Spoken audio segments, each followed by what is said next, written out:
Okay, so I want you to look at the picture and tell me what you see. To most, it looks like a pair of shoes next to a bone in a park. But for me, my brain didn't see it as just shoes and a bone. It saw a childhood cartoon in it. This particular phenomena is called as pareidolia, the brain's ability to see patterns where others see chaos. In the film Tare Zameen Par, the world tried to push Ishan Awasthi for this exact trait. They called it a disability. Today, I want to argue that it's actually the last standing human superpower we have at the moment. We are born as creative titans.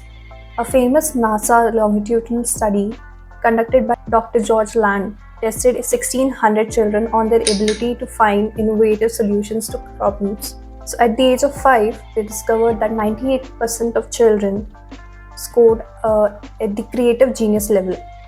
At the age of 10, that number plummeted to 30%.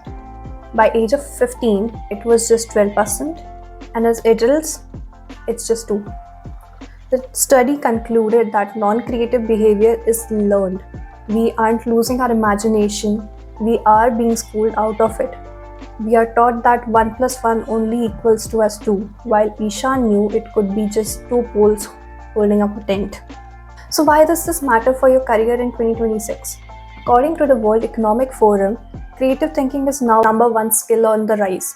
In an age where AI can handle logic and data better than any human, the only thing that is left for us is divergent thinking. If you can look at a broken workflow at your office and see a pattern or a character in the problem, just like I saw Hadi in the playground, you aren't just playing, you're innovating. You are seeing solutions that don't exist in the manual. Creative children don't just become artists, they become engineers and CEOs who solve the problems we haven't even named yet. In my opinion, films like Tare Zameen Par are forceful.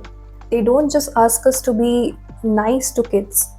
They demand we acknowledge that the educational grind is a survival of the most competent and not the most brilliant. When we force children to use logic and imagination at the same exact time, we create mental friction that dims their spark.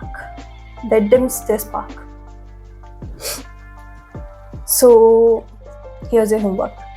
Today, just find one accidental shape, be it a cloud, a stain, a shadow, or anything, and tell me what it really is in the comments. Don't let your inner Ishan be schooled into silence, because the world doesn't need more people who follow the line. They need people who can see what is hidden in between those lines.